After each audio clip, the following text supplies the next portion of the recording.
Alhamdulillahi masha Allah. Rikici ya barke tsakanin ƙungiyoyin 'yan ta'adda guda biyu, wato ƙungiyar ISOP da kuma ƙungiyar Boko Haram. Ƙungiyoyin da suka daɗe suna addaban mutane a cikin wannan ƙasa tamu ta Najeriya, musamman ma arewacin Najeriya. Wa'annan ƙungiyoyi na 'yan ta'adda sun daɗe suna addaban mu da kuma ci mana zarafi da ci mana mutunci, da hana mu zama a muhallanmu da kuma zaman lafiya a cikin ƙasarmu ma baki ɗaya. Wannan abu ne wanda ya daɗe yana ciwo mutane tuwo a ƙwarya, kuma wannan abu ne wanda ya daɗe yana mana ciwo a zuciyoyi. Kowa dai ya sani wa'annan mutane sun daɗe suna kama mana 'yan uwa, suna ansa kuɗaɗen fansa a wajajenmu, wasu ma har ya kai ga sun halaka su har lahira. A ranar 15 ga watan Satumba ne na wannan shekarar wani rikici ya ɓarke tsakanin ƙungiyar ISOP da ƙungiyar Boko Haram. Kowa dai ya sani cewa waɗannan ƙungiyoyi ra'ayoyinsu ɗaya da kuma manufofi, sai dai kuma a wajen shugabanci sun samu bambancin ra'ayi, inda ma kuwa ake tunanin cewa ɗaya ƙungiyar ne ta riski ɗaya ƙungiyar tana nema ta yi zalunci, ita kuwa ta ga cewa ba za ta iya jurewa ba, a haka dai faɗa ya kaure a tsakaninsu. Ita ko a wani ɓangaren kuwa su ko dakarun sojojin Najeriya sai dai su ce ko oho, domin ko wannan faɗa ne na babu ruwana. Mu ko mutanen gari sai dai mu ce alhamdulillahi masha Allah, dama suna kashe junan nasu tuntuni, mu ko hakan da ya fi mana alkhairi. Wa'annan mutane da suka daɗe suna ci mana zarafi tare da kama mana 'yan uwa suna kukkullewa a daji, ya Ubangiji Allah ka kawo mana ƙarshen su. Yanzu za mu zo muku da rahoton inda aka kama yanzu za mu zo muku da cikakken bidiyon da aka kama shugaban 'yan ta'adda, inda aka yi mai yankan rago. Muna fata za ku ci gaba da bibiyan mu a cikin wannan tasha tamu ta fuskar labarai. Ina fata da ku danna mana subscribe, sannan ku danna mana alamar ƙararrawa, domin hakan ne zai ba mu dama mu dinga sambaɗo muku labarai a duk lokacin da muka samu.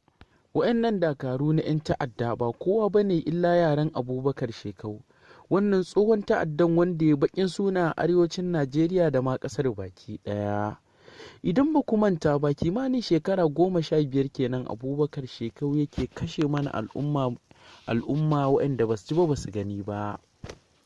Sannan ƙungiyar Boko Haram ita ce ƙungiya ta farko da ta yi suna a cikin arewacin Najeriya da ma sassan ƙasar baki ɗaya, da kashe mutane da takurawa al'umma, musamman ma mutanen yankin Maiduguri. Ƙungiyar ta daɗe tana cin zarafin mutane da hana su zaman lafiya a sassa da dama na cikin ƙasar nan. A 2014 ya kasance wannan ƙungiya ita ce ƙungiya ta farko wadda ta hana mutane zaman lafiya a cikin garuruwansu da ma gidajensu baki ɗaya.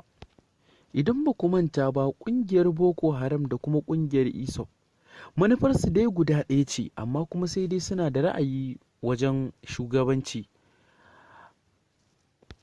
A ranar 15 ga watan Satumba na shekarar 2022, yaran Abubakar Shekau wato 'yan Boko Haram kenan suka je yin fashi, a nan ne ISOP ta gansu, ƙungiyar ISOP suka haɗu da su kuma ƙungiyar ISOP suka fahimci cewa fa lalle wa'annan zalunci suka je yi, shine nan suka saka musu wuta, a haka dai aka dinga barin wuta. A cikin ikon Allah dai an kashe yaran Abubakar Shekau ɗin da dama. Mu kam dama haka suke yi tuntuni, ai mutane da mun kasance cikin farin ciki. Wa'annan dai ƙungiyoyi da suka kasance suna takura ma al'umma, Allah ya fara kawo mana ƙarshen su, domin ko za mu saka muku cikakken bidiyon inda suka yanka shugaban 'yan ta'adda, suka yi mai yankan rago. Muna da fata mutane da ku ci gaba da kallon mu da kuma bibiyan mu domin kawo muku cikakkun labarai. Kar dai ku manta kuna tare da tashar Fuskar Labarai TV. Sannan kar ku manta ku danna mana subscribe, kana ku danna mana alamar ƙararrawa domin sanar da ku wasu sababbin shirye-shiryen idan mun ɗora. A watan da ya gabata ne 'yan ta'adda suka kai samame a wani gari mai suna Gwangi a jihar Sokoto, inda suka kwashe kayan masarufi da kayan amfanin al'ummar wannan gari. Magidantan garin sun yi iya bakin ƙoƙarinsu domin komawa su ɗauko abubuwan da suka bari na kayan masarufi domin samu su amfana. inda ina da koma wasu sai dai suka samu cewa waɗannan 'yan ta'adda sun riga sun yi da'ira akan waɗannan ababen masarufi, sai dai suka juyo cikin alhini da baƙin ciki. Da wannan ne wai mutanen garin Gwangi suke neman alfarma ga gwamnati da ta taimaka musu da kayan masarufi da kuma abubuwan da za su taimaka wa kansu, domin waɗannan 'yan ta'adda sun dame su, inda suka samu wani matsugunni da za su ɗan tsugunna dai domin su ɗan samu su rufa wa kansu asiri kafin su samu agaji. Wannan shine iya abin da muka sani. Mu dai muna fata da ku ci gaba da bibiyan mu domin samun sababbin bidiyoyin mu idan mun ɗaura. Mun gode da sauraron shirye-shiryen mu.